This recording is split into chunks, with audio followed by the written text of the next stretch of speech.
Hello दोस्तों, मेरे YouTube channel Hindi पाठशाला में आप सभी का स्वागत है।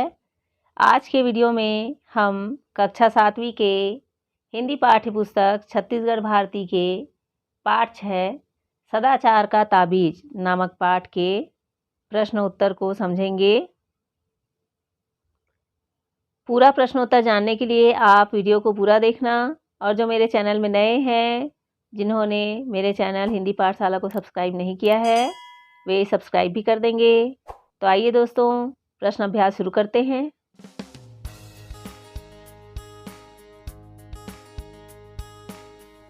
पाठ से पहला प्रश्न है, दरबारियों को भ्रष्टाचार क्यों दिखाई नहीं पड़ रहा था?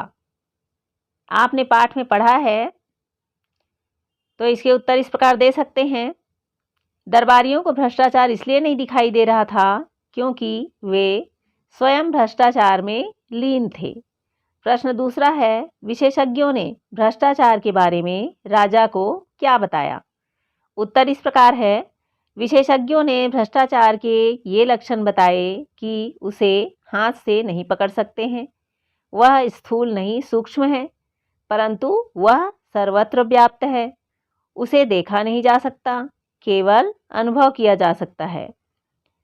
प्रश्न तीसरा है, भ्रष्टाचार समाप्त करने के लिए विशेषज्ञों ने राजा को क्या सुझाव दिए? उत्तर इस प्रकार है, भ्रष्टाचार समाप्त करने के लिए विशेषज्ञों ने राजा को सुझाव दिया कि हमने एक योजना तैयार की है। भ्रष्टाचार मिटाने के लिए व्यवस्था में बहुत परिवर्तन करने होंगे। एक तो भ्रष्टाचार के मौके मिटाने होंगे, जैसे ठेका है तो ठेकेदार है, और ठेकेदार है तो अधिकारियों को घूस देना है। ठेका मिट जाए तो उसकी घूस भी मिट जाए। आदमी किन कारणों से घूस लेता है, यह भी विचारणीय है। अगला प्रश्न है, भ्रष्टाचार मिटाने की योजना पढ़ने के बाद राजा की तबीयत क्यों खराब रहने लगी? उत्तर है, भ्रष्टाचार मिटाने की योजना पढ़ने के बाद उस पर विचार करते करते दिन बीतने लगे, और चिंता के कारण रात में राजा को नींद नहीं आती थी और राजा की तबीयत खराब रहने लगी। अगला प्रश्न है, साधु ने राजा को भ्रष्टाचार के बारे में क्या बताया? उत्तर इस प्रकार है, साधु ने राजा को बताया कि महाराज, भ्रष्टाचार और सदाचार मनुष्य की आत्मा में होता है, बाहर से नहीं होता। विधाता जब मनुष्य को बनाता है तब किसी की आत्मा में ईमान की मशीन फिट कर देता है और किसी की आत्मा में बेईमानी की। इस मशीन में से ईमान या बेईमानी के स्वर निकलते हैं, जिन्हें आत्मा की पुकार कहते हैं। आत्मा की इसी पुकार के अनुसार ही आदमी काम करता है। प्रश्न छठवां है, राजा ने ताबीज के प्रभाव को परखने के लिए क्या किया? उत्तर इस प्रकार है, राजा ने ताबीज के प्रभाव को परखने के लिए वेश बदला, और वेश बदलकर एक कार्यालय में गए और एक कर्मचारी के पास जाकर कोई काम बताकर 5 रुपये का नोट देने लगे। कर्मचारी ने उन्हें डांटा और कहा, भाग जाओ यहाँ से, घूस लेना पाप है। उस दिन 2 तारीख थी, परंतु 31 तारीख को वही कर्मचारी राजा से घूस ले लिया, जब राजा दोबारा उसी कर्मचारी के पास गए थे। प्रश्न 7वां है, राजा ने भ्रष्टाचार की तुलना ईश्वर से क्यों की? उत्तर है, राजा ने भ्रष्टाचार की तुलना ईश्वर से इसलिए की क्योंकि भ्रष्टाचार भी ईश्वर की तरह हाथ की पकड़ में नहीं आता। वह स्थूल नहीं है, सूक्ष्म है, सर्वत्र व्याप्त है। उसे देखा नहीं जा सकता, अनुभव किया जा सकता है। जैसे ईश्वर को देखा नहीं जा सकता, अनुभव किया जा सकता है। पाठ से आगे का प्रश्न है, पाठ में उल्लेख किया गया है कि भ्रष्टाचार सर्वत्र है, सर्वव्यापी है। आप इस बात से कितना सहमत हैं? तर्क के साथ अपनी समझ को लिखिए। आप यहाँ विचार कर लिख सकते हैं, जैसे यहाँ पर लिखा हुआ है, भ्रष्टाचार सर्वत्र है, सर्वव्यापी है। यह बात बिल्कुल सत्य है। उदाहरण के लिए, बच्चे को स्कूल में प्रवेश बिना डोनेशन या रिश्वत दिए नहीं होता है। किसी जाति के लिए थाने में, जिन्हें कानून का रक्षक समझा जाता है, वे बिना दक्षिणा लिए रिपोर्ट तक नहीं लिखते हैं। किसी ऑफिस में किसी कार्य के लिए आवेदन तक लेने में अग्रिम चढ़ावा के बिना बात नहीं बनती है। यहाँ तक कि लोकसभा, विधानसभा में जो अपने आप को जनता का सेवक कहते नहीं थकते, उन्हीं के सुख दुख से जुड़े प्रश्न को पूछने के लिए उनसे पैसा लेते हैं। अगला प्रश्न है, क्या सदाचार की ताबीज जैसे साधनों में भ्रष्टाचार समाप्त किया जा सकता है? कारण बताते हुए उत्तर लिखिए। आप उत्तर लिख सकते हैं, जैसे यहाँ लिखा है, सदाचार का ताबीज जैसे साधनों से भ्रष्टाचार कल्पना लोक में ही समाप्त किया जा सकता है, यथार्थ की धरातल पर नहीं, क्योंकि कल्पना एवं यथार्थ में फर्क होता है। हाँ, यदि भ्रष्टाचार निवारक कानून को सदाचार का ताबीज बनाकर या मानकर बिना किसी भेद के पूरी ईमानदारी से उसका पालन सभी दृष्टि से हो, तभी भ्रष्टाचार को समाप्त करना संभव हो सकता है। अगला प्रश्न है, हमारे देश अथवा राज्य में भ्रष्टाचार फैलने के क्या कारण आपको प्रतीत होते हैं? साथियों से बातचीत कर अपनी समझ को लिखिए। आप यहाँ पर विचार कर पॉइंट में लिख सकते हैं कि हमारे देश में भ्रष्टाचार क्यों फैला हुआ है। जैसे यहाँ कुछ कारण दिए गए हैं। पहला है महंगाई के कारण, दूसरा जनसंख्या वृद्धि के कारण, तीसरा भौतिकवाद की बढ़ती प्रवृत्ति के कारण, चौथा अशिक्षा एवं अज्ञानता के कारण, पांचवा है व्यस्तता भरा जीवन और कार्य को कराने की जल्दी के कारण, छठवां अपना साधन या स्वार्थ हित सोचने तक ही अपनी सोच को सीमित करने के कारण, और आगे है शासन की लचर व्यवस्था के कारण तथा एक दूसरे से आगे बढ़ने की होड़ के कारण आदि। ऐसे अनेक कारण हैं जो आप यहाँ पर लिख सकते हैं। भाषा से आगे का प्रश्न है, निम्नलिखित मुहावरों का अर्थ स्पष्ट करने के लिए पाठ के उन अंशों को खोजिए जहाँ इनका प्रयोग हुआ है और फिर संदर्भ को समझते हुए अर्थ लिखिए। यहाँ पर कुछ मुहावरे दिए गए हैं, इसका अर्थ आपको लिखना है। छानबीन करना, हवाले करना, खलल पड़ना, उलटफेर, असमंजस में पड़ना, इसका अर्थ आपको लिखना है। जैसे यहाँ लिखा है, छानबीन करना का अर्थ है जांच करना या पता लगाना। हवाले करने या हवाले करना का अर्थ है सौंपना। खलल पड़ना मतलब बाधा या रुकावट होना। उलटफेर माने परिवर्तन। असमंजस में पड़ना मतलब निर्णय न ले पाना या ऊहापोह की स्थिति या दुविधा की स्थिति।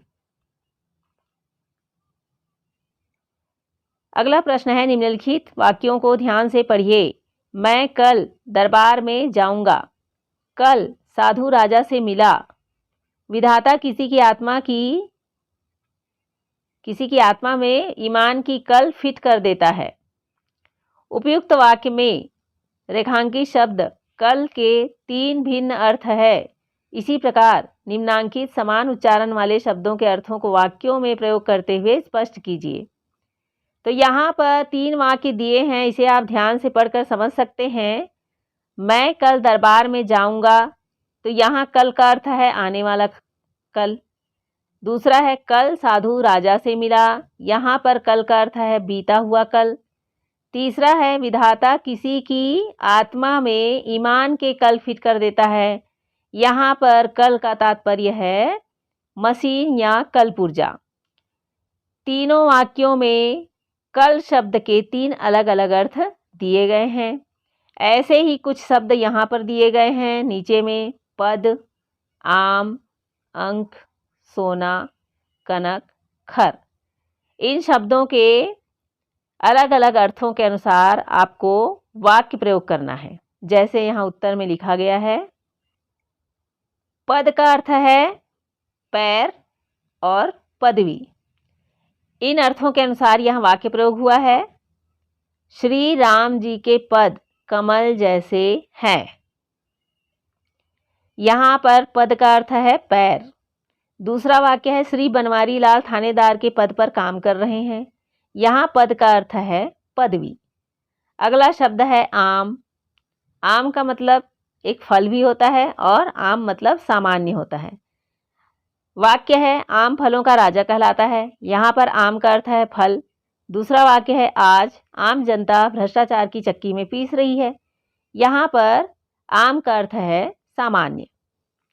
अगला शब्द है अंक। अंक मतलब भाग या गोद। यहाँ पर वाक्य प्रयोग दिया गया है, सुमित को परीक्षा में 50% अंक प्राप्त हुए। यहाँ अंक का तात्पर्य है भाग। दूसरा वाक्य है, सीता माता धरती के अंक में समा गई। यहाँ पर अंक का तात्पर्य है गोद। अगला शब्द है सोना। सोना का अर्थ है निद्रा या नींद और धातु। वाक्य है, हमें सही समय पर सोना और जागना चाहिए। पहला सोना का अर्थ हो गया निद्रा। अगला वाक्य है, सोना एक कीमती धातु है। यहाँ पर सोना का अर्थ है धातु। अगला शब्द है कनक। कनक मतलब सोना या धतुरा। राजा का कनकमय मुकुट चमक रहा था। यहाँ पर कनक का तात्पर्य सोना है, सोना धातु। अगला वाक्य है, कनक में मादक गुण होता है। यहाँ पर कनक शब्द का अर्थ है धतुरा। अगला शब्द देखें, खर। खर का अर्थ है नमकीन या पशु। वाक्य देखें, आलू की सब्जी खर हो गई। यहाँ पर खर का अर्थ है नमकीन। अगला वाक्य है, वह खर जैसा बर्ताव करने लगा। यहाँ पर खर माने पशु है। इस प्रकार से आप भी नए वाक्य बनाकर लिख सकते हैं। आगे योग्यता विस्तार से प्रश्न है, भ्रष्टाचार को समाप्त करने के आप सभी के पास कौन कौन से नायाब तरीके हैं? आपस में बातचीत कर अपने सुझाव को विस्तार से लिखिए। आप अपने दोस्तों से बात कर सकते हैं और उनके विचार भी जान सकते हैं और भ्रष्टाचार दूर करने के उपाय या सुझाव आप यहाँ पर लिख सकते हैं। जैसे, प्रत्येक व्यक्ति स्वयं शपथ ले कि मैं न स्वयं रिश्वत लूँगा और न ही रिश्वत दूंगा। और ऐसे ही जैसे हम अपने राष्ट्र के किसी नेता का चुनाव करते हैं वोट डालकर, उस समय भी सोचें कि हम ऐसे योग्य, अनुशासित और देशभक्त व्यक्ति को ही वोट डालकर जिताएं जो समाज के और देश के हित में काम करने के लिए तत्पर हो। इस तरह से अनेक कारगर उपाय करके हम भ्रष्टाचार को मिटाने के लिए प्रयास करें। आगे का प्रश्न है, व्यंग्य रचना क्या होती है? यह साहित्य की अन्य विधाओं से कैसे भिन्न और मज़ेदार होती है? इस विषय पर शिक्षक से बातचीत कर किसी अन्य व्यंग्य विधा की रचना को खोज कर पढ़िए। यहाँ पर आपको व्यंग्य के बारे में लिखना है। व्यंग्य का अर्थ होता है ताना मारना। उत्तर इस प्रकार से लिख सकते हैं, व्यंग्य साहित्य की एक विधा है जिसमें उपहास, मजाक, लुत्फ और इसी क्रम में आलोचना का प्रभाव रहता है। व्यंग्य साहित्य के एक तीखे औजार के रूप में जाना जाता है। जो बात सीधी तरह से नहीं कह सकते उसे साहित्यकार व्यंग्य के रूप में कहता है। व्यंग्य में आप मजाक कर सकते हैं, गलती बता सकते हैं। व्यंग्य का प्रयोग जिसके लिए भी होता है वह तिलमिला जाता है, उसे बात चुभने लगती है। व्यंग्य विधा में लिखी गई अनेक रचनाएं हैं जिसमें से कुछ यहाँ पर दिए गए हैं। पहला है लक्ष्मी बनाम गृहलक्ष्मी, यशवंत कोठारी जी की रचना है। दूसरा मिर्जा का स्वेटर, केपी सक्सेना की रचना है। तीसरा भोला राम का जीव है जिसे हरिशंकर परसाई जी ने लिखा है। चौथा अंगद का पाँव, श्रीलाल शुक्ल द्वारा लिखी गई रचना। पांचवा फ्री स्टाइल गवाही, काका हाथ रसी द्वारा लिखा गया है। तो इसे आप ढूंढकर पढ़ सकते हैं, कक्षा में पढ़कर सुना सकते हैं इन रचनाओं को। तो दोस्तों, मैं उम्मीद करती हूँ कि आप इस पाठ के सभी प्रश्नों के उत्तर समझ गए होंगे और जिन्होंने इस पाठ को अभी तक पढ़ा नहीं है वे पाठ को पढ़ भी सकते हैं। पाठ का एक्सप्लेनेशन वीडियो मैंने बनाया है जिसके लिंक डिस्क्रिप्शन बॉक्स पर दिए गए हैं, उसे क्लिक करके आप पाठ को समझ सकते हैं। दोस्तों, अगर ये वीडियो अच्छी लगी हो तो अपने दोस्तों के साथ ज़रूर शेयर कीजिए, लाइक कीजिए और मेरे चैनल को भी सब्सक्राइब कर दीजिए। हम अगले पाठ में फिर मिलेंगे दोस्तों। Thank you.